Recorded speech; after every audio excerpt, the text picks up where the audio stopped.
Hello बच्चों। आज इस वीडियो में मैं डिस्कस करना चाहता हूं आपके साथ अपनी ट्रेडिंग स्ट्रैटेजी। और आप शायद मुझे जानते भी होंगे अगर आप सेंसिबल सॉफ्टवेयर को यूज़ कर रहे हो।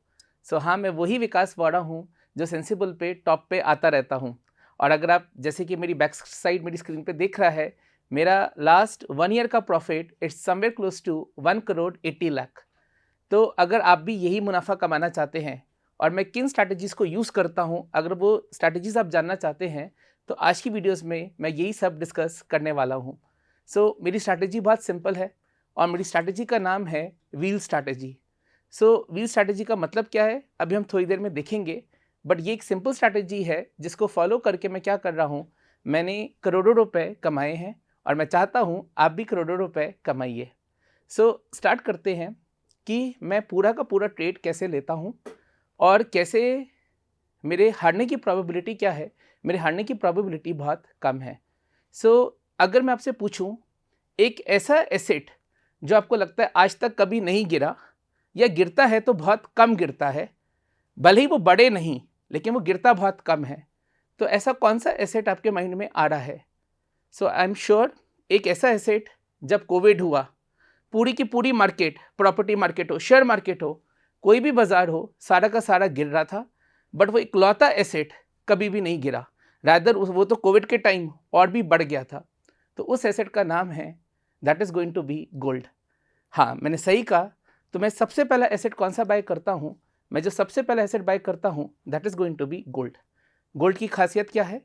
गोल्ड भले ही कम बढ़े लेकिन गोल्ड की खासियत है कि गोल्ड कभी गिरता नहीं है। तो मेरा पहला प्रिंसिपल क्या है? मैं अपने कैपिटल को क्या करके चलता हूँ? मैं अपने कैपिटल को प्रोटेक्ट करके चलता हूँ। दूसरा, अगर कल को कोरोना आ जाए, कोविड आ जाए या वॉर हो जाए, तो ये एसेट क्या होने वाला है? ये इस एसेट की कीमतें और भी मार्केट में ज़्यादा बढ़ जाती हैं। For example last 1 year market में काफ़ी ज़्यादा पैनिक था। यूक्रेन रशिया वॉर थी, फिर ट्रम्प साहब आए, उन्होंने टैरिफ्स लगाए। इस पूरे पैनिक में आपको आइडिया है कि गोल्ड ने कितने की रिटर्न दी है? गोल्ड 6200 रुपीज़ पर ग्राम होता था और आज गोल्ड 8800 रुपीज़ पर ग्राम है। दैट मीन्स गोल्ड ने कितने की रिटर्न दी है? गोल्ड ने रिटर्न दी है मोर देन 40%। और हम कैसे गोल्ड को बाय कर सकते हैं, या मैं कैसे गोल्ड को बाय करता हूँ? That is with the help of SGB। तो SGB का मतलब क्या है? S stands for sovereign, G stands for government and B stands for bond। तो इसका मतलब क्या है? इसका मतलब है कि सरकार चाहती है कि आप सोना नहीं खरीदिए, ये पैसा आप किसको दे दीजिए? सरकार को दे दीजिए। सरकार आपको कौन सी रिटर्न देगी?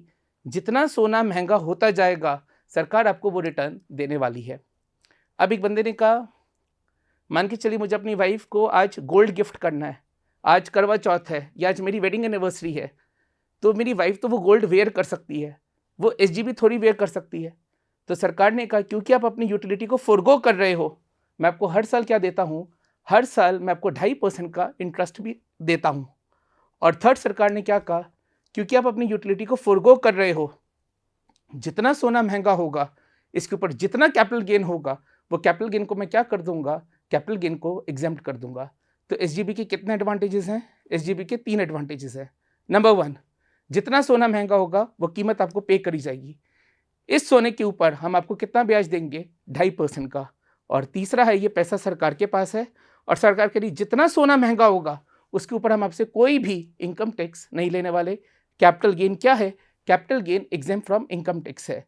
लेकिन जो आप इंटरेस्ट कमाओगे उसके ऊपर आपको सरकार को क्या देना है? इनकम टैक्स देना है। नाउ एनी आइडिया ये रिटर्न कितनी बन जाती है? ये की बनती है 13.5% पर एनम की। जब से सरकार SGB लेके आई है और अभी तक की आप रिटर्न अगर देखोगे तो रिटर्न कितने की है? 13.5% पर एनम। और ये रिटर्न किसकी रिटर्न से ज़्यादा है? ये रिटर्न निफ्टी की रिटर्न से ज़्यादा है। पहला प्रिंसिपल मेरा क्या है? मेरे को निफ्टी अच्छा नहीं लगता, मुझे क्या ज़्यादा अच्छा लगता है? That is going to be SGB। Gold sovereign bond में पैसा लगा के मुझे कितने की रिटर्न मिलने वाली है? That is going to be 13.5%। अब कई लोग पूछ रहे होंगे कि सर अब तो सरकार ने SGB बंद कर दी है, अब तो कोई SGB नहीं आते, तो हम SGB कहाँ से बाय कर सकते हैं? ये बात बिल्कुल सही है कि सरकार ने SGB बंद कर दी है, अब SGB सरकार नए नहीं लेके आएगी, लेकिन SGB मार्केट में बिक रहे हैं। आप क्या कर सकते हैं? आप मार्केट से SGB को बाय कर सकते हैं। तो एक बार मैं आपको अपना पोर्टफोलियो दिखाना चाहता हूँ। आप मेरे पोर्टफोलियो में देखिए मेरे पास कितने के SGBs हैं। मेरे पास 8 करोड़ 16 लाख के SGBs हैं। मैंने क्या आज भी SGB बाय करा है? तो मैंने करीबन आज के ही दिन, आज की डेट है 27 मार्च, मैंने आज के दिन भी कितने रुपए का SGB बाय करा है? करीबन 50 लाख रुपए का SGB बाय करा है। तो मैं लगातार क्या करता जा रहा हूँ? मैं लगातार SGBs को बाय कर रहा हूँ। अब मैं आपको एक बार टिकर दिखाऊंगा। तो ये टिकर है, मान के चलिए आप SGB बाय करना चाहते हो। ये SGB है, इसकी मैच्योरिटी कब की है? फरवरी 32। और इस इधर 4 का मतलब क्या है? इस पूरे साल में सरकार ने कितनी बार पैसा रेस करा था? 4 बार रेस करा था। अब अगर मैं यहाँ पे बाय क्लिक कर दूं, बाय क्लिक करूं, तो रेट कितने रुपए का आ रहा है? 9,000 रुपए का रेट आ रहा है। आपके डीमैट में कितना गोल्ड आ जाएगा? आपके डीमैट में 1 ग्राम गोल्ड आएगा। आपको क्या मिलने वाला है? जितना सोना एप्रिशिएट होगा फरवरी 32 तक, वो पैसा आपके अकाउंट में आ जाएगा। दूसरा, आपको 2.5% का ब्याज मिलेगा। तीसरा, आपका गेन क्या हो जाएगा? Exempt from income tax. इन तीनों तरीके से आपकी रिटर्न कितनी हो जाएगी? इन तीनों तरीके से आपकी रिटर्न सारे 13% हो जाएगी। और मार्क माई वर्ड्स, आपके घर में आपकी वैल्यू भी बढ़ती जाएगी। फॉर एग्जाम्पल, मेरी 2 बेटियां हैं, मेरी वाइफ है। अब मेरी बीवी का बर्थडे आया या मेरी बेटियों का बर्थडे आया, आप उन्हें एक्सपेंसिव गिफ्ट्स देते हो, वो स्टुपिडिटी है। आप अपने बच्चों को क्या गिफ्ट दे सकते हो? 10 gram gold in the form of SGB। जितना सोना महंगा होता जाएगा, वो आप कितना कमाते रहोगे? सारे 13% की रिटर्न कमाते रहोगे। तो प्लीज़ अपनी वाइफ्स को, अपने बच्चों को, आपको कोई भी एक्सपेंसिव गिफ्ट्स नहीं देने। रैदर आपको क्या गिफ्ट करना चाहिए? रैदर आपको SGB गिफ्ट करने चाहिए। जितना सोना महंगा होगा, वो आपकी रिटर्न बनती जाएगी। तो आई होप मैंने अपना पहला प्रोडक्ट आपको समझाया। मेरा पहला प्रोडक्ट था जो मुझे साढ़े 13% की रिटर्न देता है, that is going to be SGB। अच्छा, मैं एक सवाल का और आंसर कर देता हूँ। कई लोग मेरे से पूछेंगे, सर क्या मैं फरवरी 32 तक वेट करना है? Answer is no. आप जब चाहे इस सोने को बेच सकते हो। किस रेट पे बेचोगे? जो भी सोने का मार्केट में रेट चल रहा होगा। लेकिन अगर अब आप सोने को बेचते हो तो आपको सरकार को इनकम टैक्स देना है। तो अगर आप इसे मैच्योरिटी तक होल्ड करते हो तो कोई इनकम टैक्स नहीं देना। लेकिन अगर आप पहले बेच देते हो फरवरी 32 से, तो आपको क्या करना है? सरकार को इनकम टैक्स देना है। और एक बच्चे का क्वेश्चन आएगा, ठीक है सर, आपके पास 8 करोड़ के हैं, तो आपने कितनी रिटर्न कमाई है? तो मैंने आपको कहा था पिछले साल सोना 40% महंगा हुआ, लेकिन मैंने सोने को ओवर द पीरियड एक्यूमुलेट करा है। तो अगर मैं आपको अपने सोने की रिटर्न दिखाऊं, तो मेरे सोने की रिटर्न कितनी है? मेरे सोने की रिटर्न वैल्यू टर्म्स में है 1 करोड़ 17 लाख। ये अनरियलाइज प्रॉफिट है, और कुछ प्रॉफिट मैंने रियलाइज कर लिया है। अगर मैं आपको वो प्रॉफिट दिखाऊं, तो वो मेरा प्रॉफिट है 27 लाख रुपए का। अगर मैं इन दोनों प्रॉफिट्स को जोड़ दूं, तो करीबन करीबन मैंने कितने कमाए हैं? 1 करोड़ 40 लाख रुपए कमाए हैं सोने से। ठीक है, so this is my gain on SGB। और मार्क माई वर्ड्स, आपको जान के थोड़ा अजीब लगेगा कि निफ्टी ने 3 सालों में 45% की रिटर्न नहीं दी है, रिलायंस ने 3 सालों में 45% की रिटर्न नहीं दी है, लेकिन किसने? सोने ने सिर्फ 1 साल में कितने की रिटर्न दी है? 40% की। दूसरा, कल को अगर वॉर हो जाए, कल को अगर कोविड वापस आ जाए, तो सोने की कीमतें और क्या हो जाएंगी? सोने की कीमतें और महंगी हो जाएंगी। सो मैं आशा करता हूँ ये पहला प्रोडक्ट था जो मैं आपको समझाना चाहता था। ये पढ़ाना मुझे कितना कमा के देता है? लगभग 13.5% कमा के दे देता है। नाउ अब अज्यूम करते हैं कि आपके पास 100 रुपये हैं। उस 100 रुपये की मदद से आपने SGB खरीदे और अपने 13.5 रुपये कमा लिए। ये कमाई किसकी है? ये कमाई आपके मम्मी पापा की है, ये कमाई आपकी बेटियों की है, ये कमाई आपके बेटे की है, ये कमाई आपकी वाइफ की है। अब मैं क्या करता हूँ, इस SGB को प्लेज कर देता हूँ अपने ब्रोकर के साथ। अभी प्लेजिंग कैसे होता है मैं वो भी सिखाऊंगा। और मुझे ब्रोकर एक लोन दे देता है, कितने का? जितना सोना है उसका 90% का। तो मान के चलते अगर मेरे पास 100 रुपये है, तो मुझे 90 रुपये का क्या मिल जाएगा? लोन मिल जाएगा। अब एनी आइडिया ये लोन मुझे किस रेट ऑफ इंटरेस्ट पे मिला है? कितना मुझे ब्याज देना पड़ता होगा? तो कोई बोल रहा होगा 10%, कोई बोल रहा होगा 12%। इस SGB को प्लेज करके जो मुझे लिमिट मिलती है, उसके ऊपर मुझे ब्याज देना है 0%। कितना ब्याज देना है? 0%। इस लोन को कब रीपे करना है? इस लोन को कभी रीपे नहीं करना। रैदर जैसे जैसे सोने की कीमतें महंगी होती जाएंगी, ये लोन भी क्या होता जाएगा? बढ़ता चला जाएगा। तो ये बहुत अजीब सा लोन है। रेट ऑफ इंटरेस्ट कितना? 0%।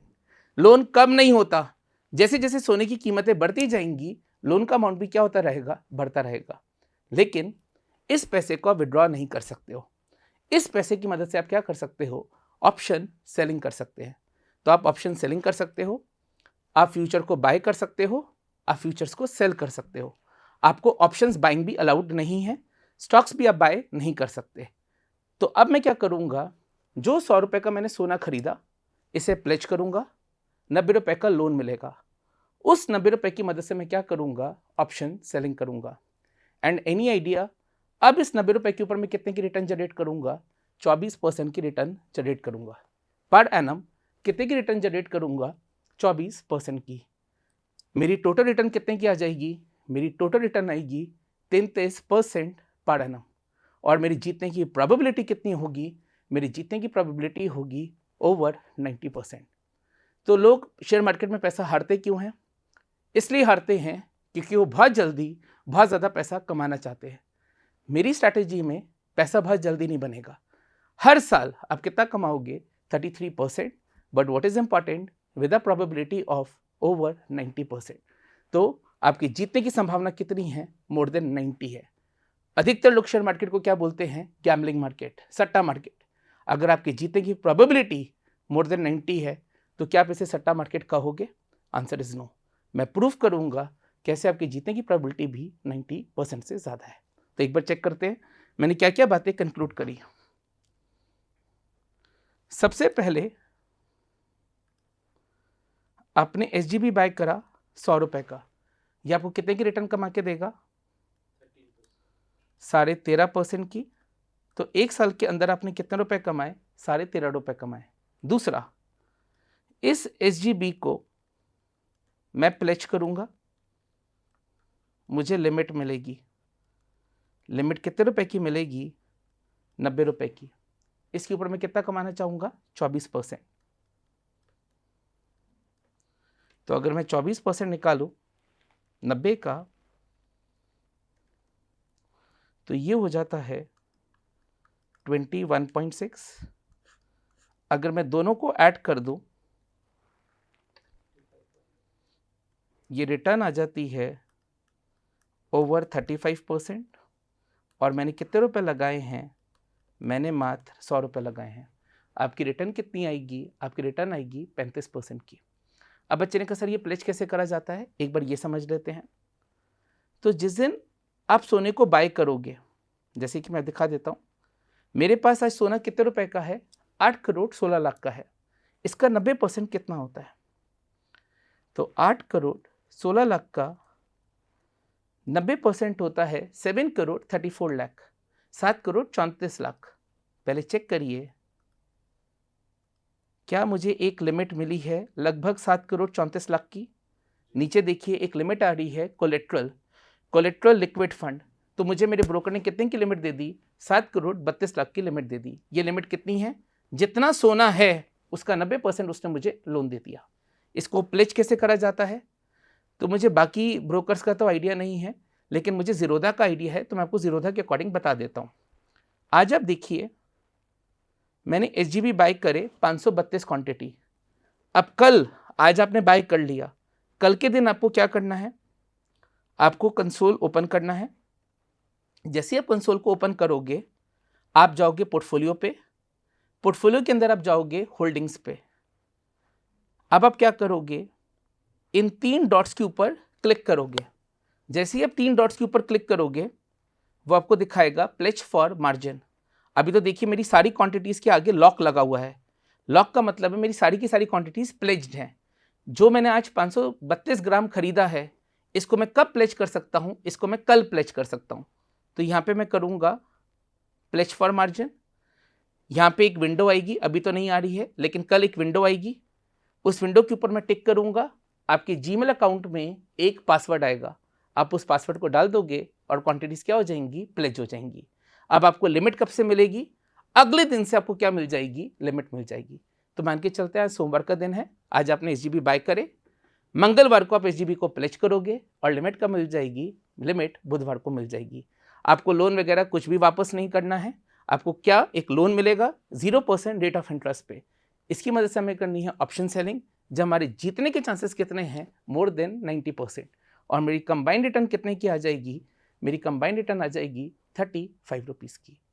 अब बिफोर मैं अपनी स्ट्रैटेजी को समझाऊं, व्हील स्ट्रैटेजी को, कई लोगों के माइंड में आ रहा होगा अगर ये स्ट्रैटेजी इतनी ही सिंपल है तो बाकी लोग इसको फॉलो क्यों नहीं कर रहे, क्यों है कि आप ही सिर्फ कर रहे हो और बाकी लोग नहीं कर रहे। इसका बहुत सिंपल आंसर है, हम अननेसेसरली लाइफ को कॉम्प्लेक्स बना देते हैं। कुछ चीज़ें बहुत सिंपल हैं और अगर हम सिंप्लिसिटी के साथ ही करें तो आप बहुत अच्छी रिटर्न कमा सकते हो। इसी का एक और आंसर मैं देना चाहता हूँ, क्या पालक अच्छी है एज अ सब्जी, एज अ ये खाने की चीज़, क्या पालक बहुत अच्छी है? Answer is yes. तो मेरा काउंटर है, अगर पालक इतनी अच्छी है और इसके इतने फ़ायदे हैं तो फिर मैकडी पालक को बेचता क्यों नहीं है? मैकडी क्यों फ्राइज़ बेचता है? मैकडी क्यों बर्गर बेचता है? मैकडी क्यों पेप्सी बेचता है? उसे भी क्या बेच देना चाहिए? पालक बेच देनी चाहिए। Now answer is very simple. हमें हमेशा क्रेविंग किसकी होती है? गंदी चीज़ों की क्रेविंग होती है। हमें अच्छा क्या लगता है? पास्ता अच्छा लगता है। हमें अच्छा क्या लगता है? पिज़्ज़ा अच्छा लगता है, बर्गर अच्छा लगता है। पालक अच्छी इसलिए नहीं लगती क्योंकि पालक क्या है? पालक अच्छी है। चीज़ों को सिंपल रखिए। आपका कहना है अगर इतनी स्ट्रैटेजी आसान है तो लोग इसको फॉलो क्यों नहीं करते? इस स्ट्रैटेजी में बस एक ही दिक्कत है, पैसा बनेगा, धीरे धीरे बनेगा। आपको क्या चाहिए? आपको पेशेंस चाहिए। लोग इस 35 रुपए को बढ़ाना चाहते हैं, ये 35 रुपए नहीं बढ़ेंगे। आपको क्या करना चाहिए? जो 100 रुपए की इन्वेस्टमेंट है, आपको उसको क्या करने की ज़रूरत है? उसको इंक्रीज़ करने की ज़रूरत है। 35 रुपए तो 35 ही बनेंगे। अगर आप 70 रुपए कमाना चाहते हो तो 100 रुपए को कितना कर दीजिए? 100 रुपए को 200 रुपए करिए।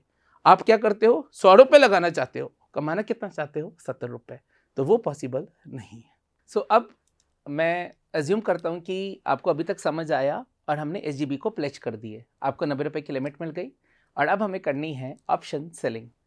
अब मैं जैसी वर्ड ऑप्शन सेलिंग बोलूँगा तो कई लोगों के माइंड में आएगा सर अनलिमिटेड लॉसेज होते हैं और ऑप्शन सेलिंग बहुत ही ज़्यादा रिस्की है। अगेन ये देखने का नज़रिया है। अभी मैं प्रूफ कर दूंगा कैसे ऑप्शन सेलिंग एक बहुत ही अच्छा प्रोडक्ट है। ये गंदा प्रोडक्ट भी है, ये अच्छा प्रोडक्ट भी है। इसको आप कैसे यूज़ कर रहे हो? जैसे कि शराब मेडिकल पर्पसेस के लिए भी यूज़ करी जाती है, नशे के लिए भी यूज़ करी जाती है। अब ये डिपेंड करता है कि आप उसको यूज़ कैसे कर रहे हो। अब मैं आपको एक बहुत सिंपल एग्जांपल देता हूँ। मान के चलते आज रिलायंस 1300 रुपये चल रहा है और अगर आप रिलायंस को आज बाय करो, अब ये रिलायंस 1300 से ऊपर गया तो आप मुनाफे में आ जाओगे और यही रिलायंस अगर 1300 से नीचे गया तो आप घाटे में आ जाओगे। दैट मीन्स आपने क्या फिक्स कर लिया? आपने अपनी कॉस्ट फिक्स कर ली 1300 रुपये। 1300 से जैसे जैसे ऊपर जाएगा 1400 रुपये, तो आप कितने रुपए मुनाफे पे आ गए? 100 रुपये के। यही शेयर अगर 1100 रुपये पे आ गया तो आप किस पे आ जाओगे? घाटे पे। दैट मीन्स यहाँ से ऊपर तो आप जीत गए, यहाँ से नीचे तो आप हार गए। अब मेरा सवाल बड़ा सिंपल है, आपके जीतने की प्रोबेबिलिटी कितनी है? तो आपने कहा सर मेरी जीतने की प्रोबेबिलिटी है 50%। अगर ऊपर गया तो मुनाफा है, नीचे गया तो लॉस है। आप कभी भी गेम को नहीं क्या कर पाओगे, आप कभी भी गेम को जीत नहीं सकते। Probability is not in favour. अब मैं क्या करूँगा? प्रोबेबिलिटी को आपके फेवर में कर दूंगा। अब मैं कुछ स्टैट्स के टर्म्स यूज़ करना चाहता हूँ। मैं अज्यूम करता हूँ कि स्टैट्स के टर्म्स आपको आते होंगे। अगर नहीं भी आते तो एक बार आप इन्वेस्टोपीडिया से या गूगल से इनके लिए प्लीज़ पढ़ लीजिएगा। तो जब आप छोटी क्लास में थे आपने एक वर्ड सीखा होगा मीन या अर्थमेटिक एवरेज। दूसरा वर्ड अर्थमेटिक मीन और एवरेज। दूसरा वर्ड आपने सीखा होगा स्टैंडर्ड डिविएशन। तो ये स्टैंडर्ड डिविएशन कैसे कैलकुलेट करा जाता है मैं अभी इसके बारे में डिस्कस नहीं करना चाहता, बट स्टैंडर्ड डिविएशन क्या बताता है कि आप मीन से कितना डिविएट कर रहे हो। तो अज्यूम करते हैं कि विराट के 100 रन हैं और विराट का स्टैंडर्ड डिविएशन 10 रन्स का है। इसका मतलब है कि आज विराट अगर मैच में आया तो विराट कितने रन बना सकता है? ऑन एन एवरेज वो रन बना सकता है 100 रन। वो बना सकता है अगर एक रेंज बनानी पड़े तो अपने मीन से कितना डिविएट करता है? 10 रन। तो इसका मतलब है या तो वो 90 रन पे आउट हो जाएगा या वो 110 रन पे आउट हो जाएगा। तो आज वो मैच में कितने बनाने वाला है? वो 90 से लेके 110 रन बनाने वाला है। सेम वाइज हम स्टॉक्स का क्या निकाल सकते हैं? स्टैंडर्ड डिविएशन निकाल सकते हैं। कैसे निकाला जाता है? सॉफ्टवेयर आपको निकाल के देंगे। कोई चीज़ क्या अपने मीन से गिर सकती है, करंट लेवल से गिर सकती है? बिल्कुल गिर सकती है। कितना नहीं गिर सकती? 3 स्टैंडर्ड डिविएशन नहीं गिर सकती।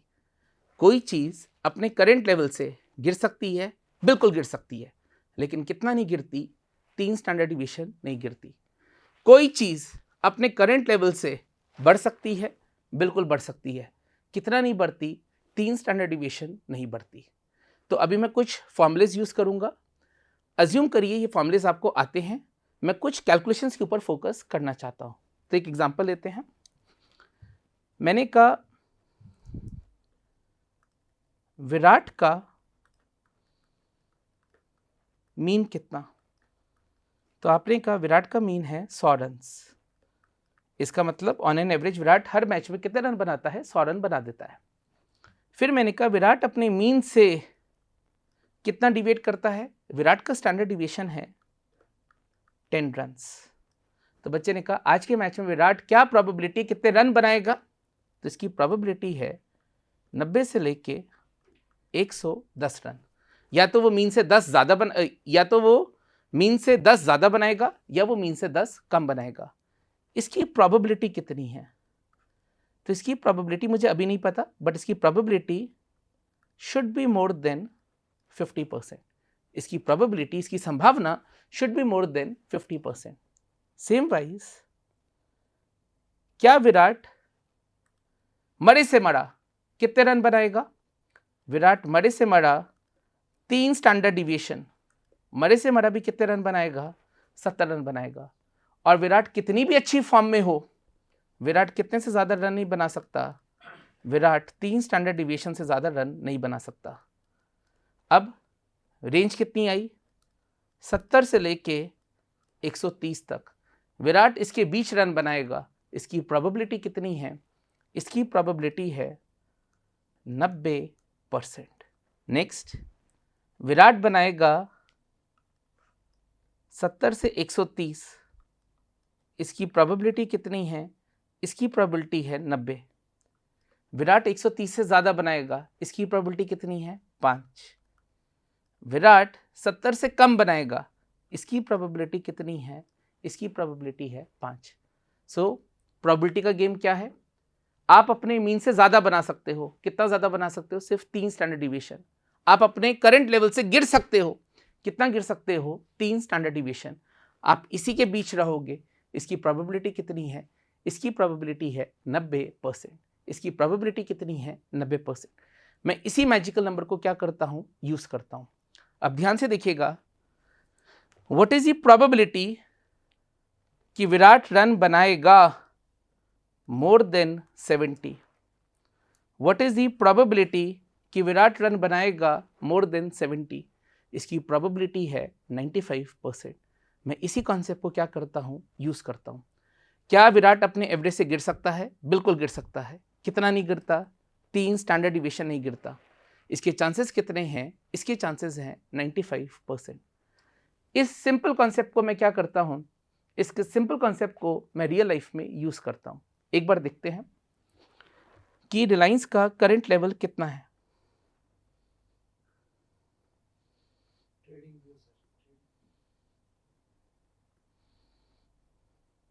रिलायंस का करंट लेवल कितना है? रिलायंस का करंट लेवल है 1278। सीएमपी कितना है? 1278। क्या रिलायंस गिर सकता है? बिल्कुल गिर सकता है। क्या रिलायंस बढ़ सकता है? बिल्कुल बढ़ सकता है। कितना नहीं गिरता? 3 स्टैंडर्ड डिविएशन। तो बच्चे ने कहा सर 1 स्टैंडर्ड डिविएशन कितना है? आपको सब कुछ सॉफ्टवेयर देगा, सब कुछ सॉफ्टवेयर देगा ना। चेक करिए 1 स्टैंडर्ड डिविएशन कितना है? 1 स्टैंडर्ड डिविएशन है 37.4। 1 स्टैंडर्ड डिविएशन है 37.4। तो 3 स्टैंडर्ड डिविएशन कितने हो गए? 3 स्टैंडर्ड डिविएशन हो गया, this is going to be 112.2। इसका मतलब है एक महीने के अंदर रिलायंस कितने से ज़्यादा नहीं गिर सकता? 112 रुपये से ज़्यादा नहीं गिर सकता। अब देखते हैं कि इसका लोएस्ट लेवल कितना आता है। इसका लोएस्ट लेवल आएगा 1278 -112। तो इसका लोएस्ट लेवल आएगा 116 और इसका अपर लेवल आएगा, इसका अपर लेवल आएगा 1390। रिलायंस इस रेंज के अंदर रहेगा एक महीने के अंदर अंदर। इसकी प्रोबेबिलिटी कितनी है? 90%। अब मैं क्या शर्त लगाता हूं? मैं कॉल या पुट सेलर नहीं हूं, I am only a put seller. अब मैं शर्त क्या लगाऊंगा? करंट लेवल है 1278। क्या रिलायंस गिर सकता है? बिल्कुल गिर सकता है। कितना नहीं गिरता? गिर सकता है, बट 1166 तक नहीं गिरता। इसके जीतने के कितने परसेंट चांसेस हैं कि रिलायंस इस लेवल के ऊपर रहेगा? रिलायंस इस लेवल के ऊपर रहेगा। इसकी प्रोबेबिलिटी कितनी है? इसकी प्रोबेबिलिटी है 95। अभी मैं सॉफ्टवेयर में भी आपको दिखा दूंगा। हम मार्केट में पैसा क्यों हारते हैं? क्योंकि हमारे जीतने की प्रोबेबिलिटी मात्र 50% है। यहाँ पे आपके जीतने की पॉसिबिलिटी कितनी है? यहाँ पे आपकी जीतने की पॉसिबिलिटी 95 है। दूसरी चीज, जो पैसा ऑप्शन सेलिंग के लिए चाहिए, क्या वो मैं अपनी जेब से लगाने वाला हूँ? Answer is no. वो पैसा मुझे कहाँ से मिल रहा है? एसजीबी को प्लेज करके। अब मैं आपको दिखाता हूँ 1166। अब मैं इतने की क्या कर दूंगा? इस लेवल की पुट सेल कर दूंगा। इस लेवल की पुट सेल का मतलब है हम ये शर्त लगा रहे हैं कि रिलायंस कितने के नीचे नहीं जाता? 1166। करंट लेवल से क्या बढ़ सकता है? बिल्कुल बढ़ सकता है। करंट लेवल से गिर सकता है? बिल्कुल गिर सकता है। बढ़े गिरे आप मुनाफा कमाओगे। अब सिर्फ एक सिनेरियो में हार जाओगे, जब वो कितने के नीचे चला जाएगा? 1166। लेकिन उसकी होने की पॉसिबिलिटी कितनी है? मात्र 5%। एक बार चेक करते हैं। अब मैं गया और इसकी मैंने पुट सेल करी 1166। आप खुद देखिए मेरे कितने लॉट्स हैं। मेरे 46 लॉट हैं, 28 लॉट हैं। और अगर आप मई में देखेंगे तो मेरे पास कितने लॉट हैं? 180 लॉट हैं। अभी देख लेते हैं। मैं अभी इस मई पे तो नहीं जा रहा, मैं अप्रैल एक्सपायरी पे ही हूँ। और मैं गया 1160, ये मैंने सेल कर दिया। मुझे कितने रुपए का प्रीमियम मिलेगा? 3 रुपए का। ये मैंने सेल करा। Now look into the magical number, look into the magical number. अब आप कितनी रिटर्न कमाओगे? आप रिटर्न कमाओगे 2.7%। 2.7% कितने दिनों में? मात्र नेक्स्ट 28 दिनों में। कितने दिनों में? मात्र नेक्स्ट 28 दिनों में। और आपके जीतने की पॉसिबिलिटी कितनी है? आपकी जीतने की प्रोबेबिलिटी है 93%। अब क्या आप इसे सट्टा मार्केट बोलेंगे? कोई चीज गिर सकती है, कितनी नहीं गिरती? 3 स्टैंडर्ड डिविएशन नहीं गिरती। नाउ एक बार चेक करते हैं नंबर कितना पावरफुल है। 2.7 डिवाइड बाय 28, ये एक दिन की कमाई है, मल्टीप्लाई बाय 365।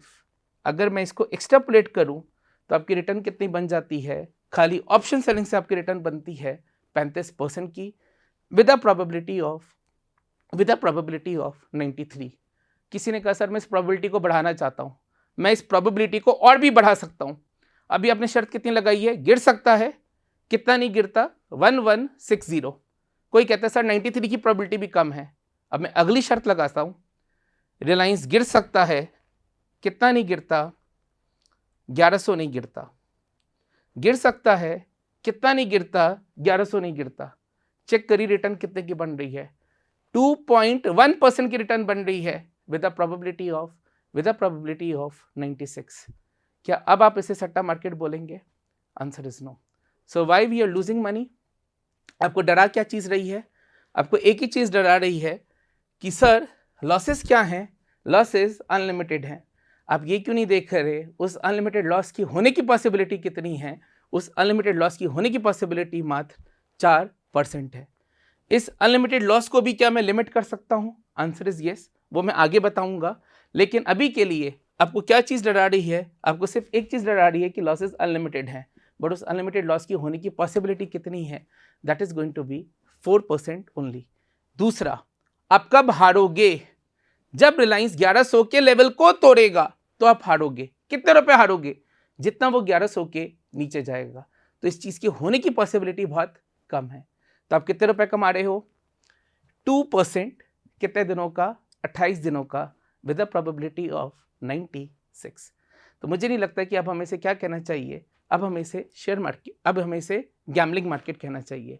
ये एक प्रॉपर क्या है, ये प्रॉपर तरीका है ट्रेडिंग करने का। अब मैं आपको एक एडवांटेज अपनी और दिखाऊंगा। कई लोग मेरे से पूछते हैं, पहले आप देखिए मेरे पास कितनी पोजीशंस ओपन है। मेरे पास आज करीबन 18 पोजीशंस ओपन है। मैं 1 में लॉस में हूँ, 2 में लॉस में हूँ, 3 में लॉस में हूँ। ये लास्ट तो मेरा SGB है। मैं 3 में लॉस में हूँ और 15 में प्रॉफिट में हूँ। मेरा प्रॉफिट कितना है? मेरा प्रॉफिट है 47 lakh. How I am different from other traders? Other traders क्या करते हैं? दे टेक स्टॉप लॉस या दे टेक हेज पोजीशंस। ना तो मैं स्टॉप लॉस लेता हूँ, ना मैं हेज करता हूँ, क्योंकि मेरे जीतने की अपफ्रंट प्रोबेबिलिटी कितनी है? अपफ्रंट प्रोबेबिलिटी है 96%। इंश्योरेंस तो वो ले जिसे पता है कि वो मरने वाला है। मुझे पता है मैं 96% है, मैं गेम को क्या कर जाऊंगा? मैं गेम को जीत जाऊंगा। अब देखिए मेरे ट्रांजैक्शन चार्जेस। अब अगर मैं अपना लॉन्ग टर्म P&L आपको दिखाऊं, 360 days, so I M on the second spot. First spot पे एक राही भूषण जी हैं, सेकेंड पे मैं हूँ। नाउ अगर मैं F&O की इनकम को देखूं, मेरी F&O की इनकम इनसे ज़्यादा है, ठीक है। तो उनकी इनकम कौन सी ज़्यादा है? उनकी इक्विटी की इनकम मेरे से ज़्यादा है। वो भी ये हो सकता है कि उन्होंने इक्विटी का गेन बुक कर लिया और मैंने बुक नहीं करा है। अगर आप प्योर F&O इनकम देखेंगे तो हम दोनों बिल्कुल बराबर हैं। But now how I am different? अब जितने भी ट्रेडर्स इस लिस्ट में आ रहे हैं, ये सारे किसके ऊपर ट्रेड करते हैं? ये सारे ट्रेड करते हैं निफ्टी, बैंक निफ्टी। और ये सारे क्या हैं? ये प्रो ट्रेडर्स हैं, ये हर दिन ट्रेडिंग करते हैं। बच्चे का कैसे पता लग रहा है आपको? अब चेक करिए transaction charges. 8 lakh, 5 lakh, 20 lakh, 5 lakh, 2 lakh. Now look into my transaction charges. मेरे ट्रांजैक्शन चार्जेस कितने हैं? मेरे मुनाफे के सिर्फ मात्र 1% है। तो अगर मैंने 1 करोड़ 84 लाख कमाया है तो मैंने कितने चार्जेस दिए हैं? मैंने मात्र 1,56,000 दिए हैं।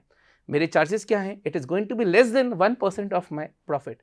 तो मैं हर दिन ट्रेड नहीं करता, मैं महीने में कितनी बार ट्रेड करता हूँ? एक ही बार ट्रेड करता हूँ।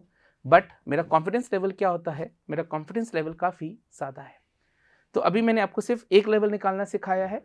इस एक लेवल को कहते हैं क्वांटिटेटिव सपोर्ट लेवल। कोई शेयर गिर सकता है, कितना नहीं गिरता? 3 स्टैंडर्ड डिविएशन नहीं गिरता। ये कैसे निकाला? स्टैंडर्ड डिविएशन आपको सेंसिबल दे देता है। अज्यूमिंग कि आपका अकाउंट जीरोधा में है तो आप सेंसिबल के थ्रू क्या निकाल सकते हो? Standard deviation. Current market price से कितना डिविएट करना है?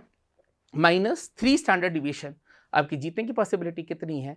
आपकी जीतने की पॉसिबिलिटी 95% है। सो मैं एक बात फिर से क्लैरिफाई कर देता हूँ। ये जो मैंने 3 स्टैंडर्ड डिविएशन निकाला, ये आप किसी के ऊपर भी कर सकते हैं। आप निफ्टी के ऊपर भी कर सकते हैं, आप बैंक निफ्टी के ऊपर भी कर सकते हैं, एंड आप गोल्ड की कीमतों के ऊपर भी कर सकते हैं। तो कोई चीज़ कितना नहीं गिर सकती? 3 स्टैंडर्ड डिविएशन। वो अपने 3 स्टैंडर्ड डिविएशन से ऊपर रहेगी। इसकी प्रोबेबिलिटी कितनी है? इसकी प्रोबेबिलिटी है 95%। ये तो कोई भी आपको सिखा देगा। अब मेरा एक और काम है, जो एक और काम मैं करता हूँ उसको मैं बोलता हूँ फंडामेंटल लेवल। तो इससे पहले वाले को क्या बोलते हैं? Quantitative level. अब जो मैं दूसरा निकाल रहा हूँ इसको कहते हैं फंडामेंटल लेवल। अब मैं अक्सर कहता हूँ कि मैं पुट सेलर हूँ और मेरी दोनों बेटियाँ क्या बनेंगी? कॉल सेलर बनेंगी। तो ये बहुत गहरी स्टेटमेंट है, मैं रिपीट करता हूँ। मैं पुट सेलर हूँ और मेरी दोनों बेटियाँ कल क्या बनेंगी? कॉल सेलर बनेंगी। तो आपने कहा सर इसका मतलब क्या हुआ जो आप कहना चाहते हो? सो आप मेरे को ये बताइए, क्या रिलायंस एक अच्छा स्टॉक है पोर्टफोलियो में होने के लिए? क्या रिलायंस एक अच्छा है? सेम वाइज जब भी मैं नाम लेता हूँ HDFC bank, Hindustan Unilever limited, TCS, क्या ये अच्छे स्टॉक्स हैं जो आपके पोर्टफोलियो में होने चाहिए? तो सबने कहा हाँ सर, इनका वेटेज निफ्टी में भी बहुत ज़्यादा है और ये स्टॉक्स काफ़ी बड़े हैं, ब्लू चिप कंपनीज हैं और ये सारे के सारे स्टॉक्स अच्छे हैं। प्लस आप मेरी कंट्री के म्यूचुअल फंड्स को देख लीजिए, जो लार्ज कैप स्टॉक्स में लगाते होंगे, हो ही नहीं सकता कि उनके पोर्टफोलियो में रिलायंस ना हो। अब मुझे भी रिलायंस अच्छा लगता है, लेकिन रिलायंस का करंट भाव कितना है एक बार ये देखना चाहते हैं। रिलायंस अभी कितने का चल रहा है? तो मार्केट में रिलायंस चल रहा है 1278 का, 1280 रुपए का लगभग। तो क्या ये अच्छा स्टॉक है? बिल्कुल है। मैं इसको बाय करना चाहता हूँ। 1280 रुपए पे बाय करूँ, इससे महंगा या इससे सस्ता? तो आप बोलोगे सर स्वाभाविक है, अगर हम कोई चीज़ खरीदना चाहते हैं तो हम हमेशा सस्ता खरीदना चाहेंगे। अब मैं क्या करूँगा, इसकी 1200 रुपये की पुट को सेल करूँगा, इसकी 1200 रुपये की पुट को सेल करूँगा। तो मैं पुट सेल किसकी करता हूँ? जो अच्छे स्टॉक्स होते हैं सिर्फ उन्हीं की पुट सेल करता हूँ जो मैं अपने पोर्टफोलियो में चाहता हूँ, जैसे कि रिलायंस, जैसे कि HDFC बैंक, जैसे कि ICICI बैंक। मैं सिर्फ अच्छे स्टॉक्स की क्या करता हूँ, पुट सेल करता हूँ। अब मुझे रिलायंस अच्छा लगता है, मैंने रिलायंस की 1200 रुपये की पुट सेल करी। अब इसका मतलब क्या है, अभी 1280 है, गिर सकता है, कितना नहीं गिरता, 1200 रुपये नहीं गिरता। मेरी रिटर्न कितनी की बनेगी, करीबन करीबन 8% की बनेगी एक महीने की। कितने की रिटर्न बनेगी, 8% की एक महीने की, अभी दिखा भी दूंगा। अब बाई चांस ये 1200 के नीचे चला गया तो बच्चे ने कहा सर तब तो आप बहुत ज़्यादा लॉस में हो जाओगे। आंसर इज यस, जैसे ये 1200 के नीचे जाएगा मैं घाटे में हूँ। बट अब आप ये सोचिए, it is providing me with opportunity. जो शेयर मैं 1280 रुपये पे लेने के लिए पागल था, वही शेयर मुझे कितने रुपए का मिल रहा होगा, वही शेयर मुझे 1200 से सस्ता मिलेगा। तो एक बार मैं कैलकुलेशन करके दिखाना चाहता हूँ, एक कैलकुलेशन करके देखते हैं। एक बंदा है, रिलायंस बाय करा 1278 पे। अब ये 1278 से ऊपर जाएगा तो प्रॉफिट में है, 1278 से नीचे जाएगा तो घाटे में है। What is the probability, 50-50। ये काम मुझे पसंद नहीं। अब मैं क्या करूंगा, मैं अप्रैल की 1200 रुपये की पुट को सेल करूंगा। मेरा व्यू क्या है, रिलायंस कैन फॉल, रिलायंस गिर सकता है, बिल्कुल गिर सकता है। कितने के नीचे नहीं जाता, 1200 के नीचे नहीं जाता। मान के चलते हैं प्रीमियम है 30 रुपये, मान के चल लेते हैं प्रीमियम कितना है, 30 रुपये। तो आप कितने रुपए कमाओगे, जब तक ये 1200 से ऊपर है आप 30 रुपये कमाने वाले हो। जैसे ये 1200 के नीचे जाएगा आप किस में आ जाओगे, घाटे में आ जाओगे। अब एक बच्चे ने कहा सर अज्यूम करिए कि रिलायंस आ गया 1100, क्या उसने 1200 के लेवल को तोड़ दिया, क्या उसने 1200 के लेवल को तोड़ दिया? यस। आप लॉस में हो, बिल्कुल लॉस में हो। आप कितने रुपए के लॉस में आ जाओगे, आप लॉस में आ जाओगे 100 रुपये, प्लस आपको प्रीमियम अभी भी मिलेगा 30 रुपये। तो आप नेट कितने के लॉस में आ गए, आप नेट 70 रुपये के लॉस में आ गए। तो सर आपकी स्ट्रैटेजी फेल हो गई। मैं कितने रुपए हार गया, 70 रुपये, जब मैं जीत कितने सकता था, 30 रुपये। ठीक है, अब मेरे को बताइए रिलायंस का अब मार्केट में भाव कितना है। आपने कहा रिलायंस का अब मार्केट में भाव है 1100 रुपये। ठीक है, आपका लॉस कितना हुआ, 70 रुपये। अब आपकी जेब में से टोटल कितने रुपए जा रहे हैं, 1170। 1100 रुपये का आप शेयर खरीदोगे, 70 रुपये का आपका घाटा हो गया। अब मेरे को बताइए डे 1 पे यही शेयर आप कितने का लेने के लिए पागल थे। अगर ये शेयर आप लेते 1280 पे, ये 1100 जाता तो आपका घाटा कितना होता, आपका घाटा कितना हो जाता, 180।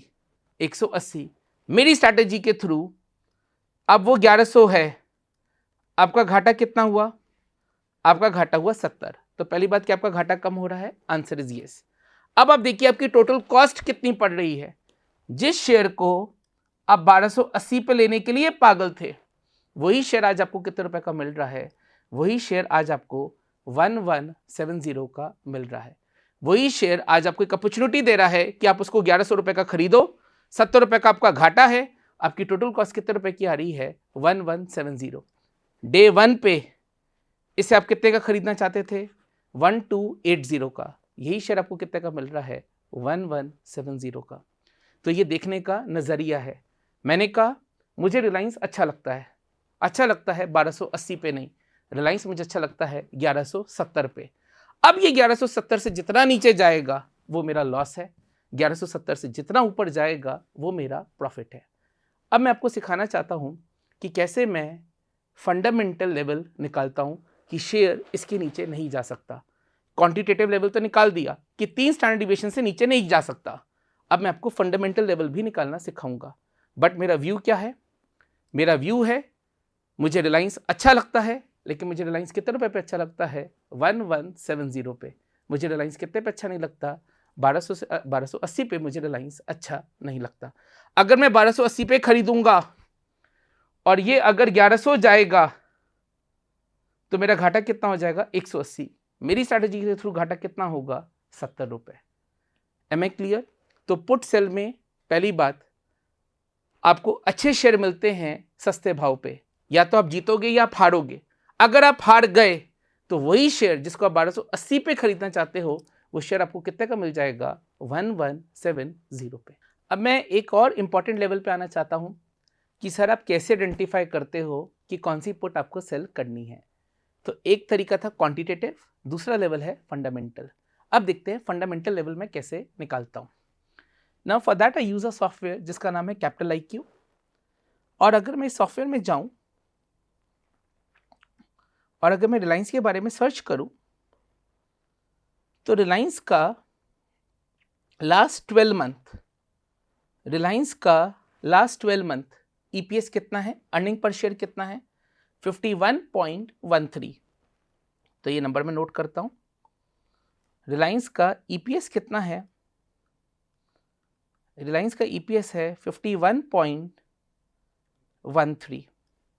अब मैं ये चेक करता हूं कि लास्ट 5 सालों में इसका लोएस्ट PE कितना गया है। इसको आप ऐसे समझिए कि आप प्रॉपर्टी का पर गज का रेट निकाल रहे हो और आप ये देखना चाहते हो 5 सालों में सबसे लोएस्ट प्राइस कितना गया किसी प्रॉपर्टी का। तो मान के चलते आपके एरिया में रेट था 20,000 रुपये स्क्वायर फुट, 25,000, 30,000, फिर आगे रेट 15,000, फिर रेट हो गए 20,000, फिर रेट हो गए 12,000। तो आप प्रॉपर्टी को हमेशा किस रेट पे बाय करना चाहोगे, सबसे सस्ते रेट पे। पी का मतलब क्या है, अगर पी 10x का है इसका मतलब है 1 रुपये अर्निंग के लिए मार्केट कितने की कीमत दे रहा है। तो मैं ये चेक करूंगा कि मार्केट ने लास्ट 5 सालों में रिलायंस को लोएस्ट पी कितने का दिया है। तो एक बार देखते हैं, ये मुझे कौन बताएगा, मेरा सॉफ्टवेयर बताएगा। मैं मल्टीपल्स पे गया और यहां पे मैंने कर दिया एनुअल।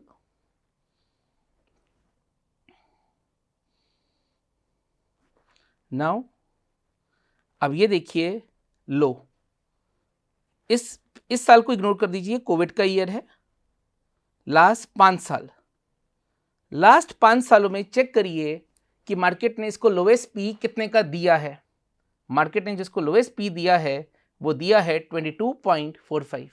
दैट मीन्स रिलायंस का रेट कभी भी कितने रुपए से नीचे नहीं जाता, 22.45। मैंने ये रेट लिखा 22.45। अब मैं दोनों को मल्टीप्लाई कर देता हूं तो मेरे पास कौन सा लेवल आ जाता है, मेरे पास आ जाता है fundamental support level. Fundamental support level का मतलब है फंडामेंटली ये शेयर कितने के नीचे नहीं जाएगा। फंडामेंटली ये शेयर, इन दोनों को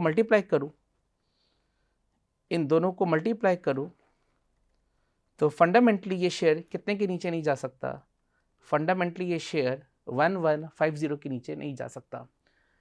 क्वांटिटेटिव लेवल कितना निकला था, क्वांटिटेटिव लेवल था 1166। ये लेवल कौन सा था, क्वांटिटेटिव सपोर्ट लेवल। तो क्वांट्स कहता है ये कितने के नीचे नहीं जा सकता 1166 के, और फंडामेंटल कहता है कितने के नीचे नहीं जा सकता 1150 के। And mark my words, Reliance 1600 रुपये का शेयर था, मार्केट में रिलायंस गिरा और कहाँ तक गिरा 1156 तक गिरा और वापस उसने क्या कर लिया, टर्न ले लिया। तो क्या रिलायंस गिर सकता है, बिल्कुल गिर सकता है, लेकिन उसकी मिनिमम फंडामेंटल वैल्यू कितनी है, that is going to be 1150। That means इस प्रॉपर्टी का रेट कभी भी कितने के नीचे नहीं जा सकता 1150। तो आपको पुट सेल कितने की करनी चाहिए, आपको पुट सेल करनी चाहिए 1150 की। अगर आप हार गए तो आपको अपॉर्चुनिटी मिलेगी रिलायंस को किस भाव पे खरीदने की, रिलायंस को खरीदने की at a rate of 1150। And अभी देखिएगा 1150, अब मैं अगर 1150 की पुट को सेल कर दूं,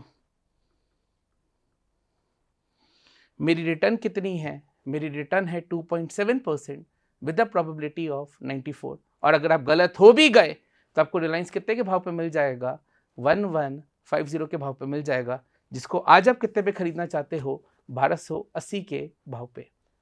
अब मैं एक काम और करता हूं, मैं बड़े बड़े ब्रोकिंग कंपनीज के टारगेट भी चेक करता हूं। अब अगर मैं यहां पे चला जाऊं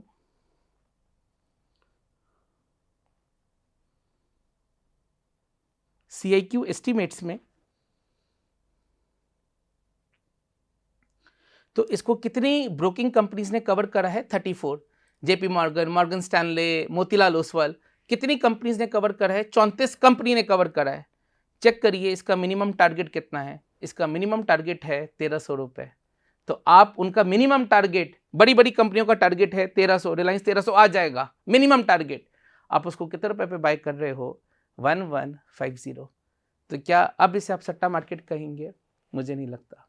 सो मैं करता क्या हूं, एक बार मैं क्विक रिकैप करना चाहूंगा। सबसे पहले मैं बाय करता हूं SGB। सोने का फायदा क्या है? सोना कभी गिरता नहीं है। सोना मैं इसलिए नहीं खरीदता कि सोना बहुत बढ़ेगा, सोना मैं इसलिए खरीदता हूं क्योंकि सोना कभी गिरता नहीं है। फिर मैं सोने पे ऊपर मेरी रिटर्न कितने की बन जाती है? After paying all the taxes to the government मेरी रिटर्न बनेगी 13.5% की, अगर मैं इसे मैच्योरिटी तक होल्ड करता हूं। फिर मैं इस सोने को क्या कर देता हूं? ब्रोकर के पास प्लेज कर देता हूं। आपको करना क्या है, एक OTP आएगा आपकी ईमेल आईडी पे, वो OTP आपको डाल देना है। अब क्या हो जाएंगे? शेयर्स प्लेज हो जाएंगे। अगले दिन से आपको एक लिमिट मिल जाएगी। उस लिमिट की मदद से मैं क्या करता हूं? अच्छे अच्छे शेयर्स को बाय करने की कोशिश करता हूं, लेकिन उस भाव पे नहीं जिस भाव पे वो मार्केट में बिक रहे होते हैं, रहकर उस भाव पे जिस भाव पे मैं उसको खरीदना चाहता हूं। तो मैं शेयर को हमेशा किस भाव पे खरीदता हूं? क्वांटिटेटिव सपोर्ट लेवल और fundamental support level, which ever is lower. और मेरी हारने की प्रोबेबिलिटी कितनी होती है? मात्र 5%। मेरी जीतने की पॉसिबिलिटी कितनी होती है? 95%। और मेरी रिटर्न कितनी की बन जाती है? मेरी रिटर्न बन जाती है 35.5% की। Point to be noted. मैं कोई स्टॉप लॉस नहीं लगाता, मैं कोई हेजिंग नहीं करता, मैं नॉर्मल क्या करता हूँ? पुट सेल करता हूँ। लेकिन जब पुट सेल करता हूँ तो बहुत कन्विक्शन के साथ क्या करता हूँ? पुट सेल करता हूँ। ऐसा नहीं है कि गामा कितना है, डेल्टा कितना है, मैं कुछ भी नहीं दिखता, रादर तो मैं स्क्रीन तक नहीं दिखता। मैं एक फुल टाइम टीचर हूँ, मैं बच्चों को CFA पढ़ाता हूँ। मैं नहीं चाहता कि कल मेरे बच्चे बोले कि हमारे टीचर ट्रेडर हैं। मैं इन्वेस्टमेंट करता हूँ किसकी मदद से? ऑप्शंस की मदद से। और मेरी जीतने की पॉसिबिलिटी क्या होती है? मेरी हमेशा जीतने की पॉसिबिलिटी मोर देन 90% है। ठीक है, तो हम सब अपनी प्रॉब्लम्स को सॉल्व कर सकते हैं, हम सब पैसिव इनकम क्रिएट कर सकते हैं। सो इंपॉर्टेंट वर्ड है, ये आपकी पैसिव इनकम है। ठीक है, आप फोकस किस पे करते हो? इस 35% को बढ़ाने पे फोकस करते हो, कभी नहीं बढ़ पाएगा। That means you are being too greedy. आप फोकस किस पे करिए? आप फोकस करिए अपनी कैपिटल को बढ़ाने के लिए। एक और कंसर्न आएगा कि ये जो आपने कैपिटल IQ का डेटाबेस यूज़ करा, ये तो हमारे पास नहीं है, तो आप हमें कैसे ही डेटाबेस दोगे? तो इसका भी और भी ऑल्टरनेटिव हैं जिनके थ्रू हम ये नंबर्स को फिगर आउट कर सकते हैं। कैपिटल IQ एक एक्सपेंसिव सॉफ्टवेयर है, तो डेफिनेटली वो आप बाय नहीं कर सकते हो। तो और भी ऑल्टरनेटिव्स मैं आपके साथ क्या करूँगा? शेयर करूँगा, जिसके थ्रू आप डेटा क्या कर सकते हो? आप डेटा को निकाल सकते हो। देन क्या आप सजेस्ट करोगे कि हमें सीधा ऑप्शन सेलिंग कर देनी चाहिए? Answer is no. मैं सीधा आपको सजेस्ट नहीं करूँगा। मेरा पोजीशन सेंसिबल पे लाइव है, कोई भी फेक नहीं है। मैं पहले आपको सजेस्ट करूंगा कि आप 6 महीने क्या करिए? मेरी स्ट्रैटेजी को कॉपी करिए, लेकिन वर्चुअली कॉपी करिए, रियल मनी के साथ नहीं करिए, वर्चुअली कॉपी करिए और अपनी रिटर्न्स को चेक करिए। ये स्ट्रैटेजी बहुत खतरनाक हो सकती है अगर इस स्ट्रैटेजी को आप यूज़ करो stocks like IndusInd bank, stock like Adani enterprise. ये स्टॉक्स काफ़ी वॉलेटाइल है। मान के चलिए जब इंडसइंड बैंक 1000 रुपये का था, वो एक ही दिन में 35% गिर गया। किसी ने अगर पुट सेल करी होती तो आपके लॉसेस लाखों करोड़ों में होते। So I don't want to take that risk with you people. तो आपको अभी करना क्या है? जिन स्टॉक्स के ऊपर मैं कर रहा हूं उन स्टॉक्स के ऊपर करना है। ठीक है, मैं कोई सेबी रजिस्टर्ड इन्वेस्टर नहीं हूं, बट मैं अगेन आपको रिपीट कर रहा हूं कि आपको रियल मनी के साथ नहीं करना है, आपको वर्चुअल के साथ करना है। पहले प्रैक्टिस करिए, अगर रिटर्न आने लगे तो आप आ जाइए, रिटर्न नहीं आने लगे तो नहीं आइए। तो चीज़ों को कॉम्प्लिकेट नहीं करिए, चीज़ों को सिंपल करिए। आज आपने जब गाड़ी चलाना सीखा था तो आप सीधा क्या गाड़ी को चांदनी चौक या करोल बाग लेके चले गए थे? Answer is no. आपने क्या करा था? प्रैक्टिस करी थी। जब आपको लगा कि मेरी गाड़ी पे मेरा कंट्रोल है, तब आप क्या कर रहा था? तब आप उसे चांदनी चौक भी ले गए थे। सेम हम ट्रेडिंग के साथ भी करेंगे। आजकल से भी डिस्क्लेमर देती है कि 10 में से 9 लोग पैसा हारते हैं, तो ये चीज़ ऑलरेडी आपको पता है, तो इसे मुझे बार बार बताने की ज़रूरत भी नहीं है। तो जब मैक्सिमम लोग हार रहे हैं, वो इसलिए हार रहे हैं क्योंकि उनकी कोई स्ट्रैटेजी नहीं है। स्ट्रैटेजी को बनाइए, स्ट्रैटेजी को सिंपल रखिए, अपने टीचर को कॉपी करिए। जब कॉन्फिडेंस आए तो आ जाइए, कॉन्फिडेंस नहीं आए तो नहीं आने की ज़रूरत है। किसी तरीके का कोई फेक प्रोमिसेस नहीं है, कोई आपसे झूठ नहीं बोला जा रहा है। प्रैक्टिस करना है वर्चुअल मनी के साथ, रिटर्न आए तो मार्केट में आ जाइए।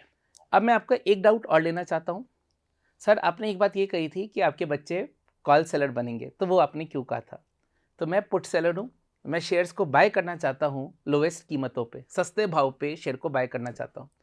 कल मैं अपनी बेटियों को क्या बनाऊंगा, जो पोर्टफोलियो में मेरे शेयर्स होंगे, फॉर एग्जांपल कल मेरे पोर्टफोलियो में रिलायंस आ जाता है, कभी ना कभी तो मैं भी हारूंगा, तो जिस दिन मैं हारूंगा, जिस दिन मेरे पोर्टफोलियो में रिलायंस आएगा, मेरी बेटियां उनको क्या करेंगी, महंगे भाव पे बेचेंगी। तो उसको बोलते हैं कॉल सेलर। कॉल सेलर क्या कहता है, मैं शेयर को बेचूंगा महंगे भाव पे। पुट सेलर क्या कहता है, मैं शेयर को खरीदूंगा सस्ते भाव पे। तो आज उनका बाप शेयर बाय करेगा, कल मेरी बेटियां क्या करेंगी, उन शेयर्स को महंगे भाव पे बेच देंगी। इसलिए मैंने कहा था मैं पुट सेलर हूँ, मुझे शेयर्स अच्छे लगते हैं लेकिन कम भाव पे। मेरी बेटी कॉल सेलर बनेगी क्योंकि शेयर्स को बेचेंगी आज के भाव पे नहीं, कौन से भाव पे, हायर कीमतों पे। तो ये कैसे करा जाता है ये हम आगे की वीडियोस में डिस्कस करेंगे। दूसरा, सर अगर आज मैं किसी स्टॉक की पुट सेल कर देता हूँ और मेरे पास अगर पैसे ही नहीं है खरीदने के लिए तो मैं क्या करूँगा?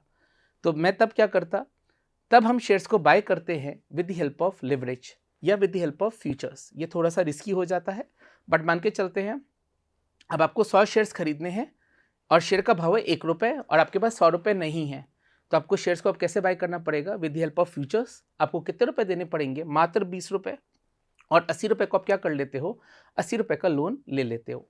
लेकिन क्या ये रिस्की हो जाएगा? Answer is yes.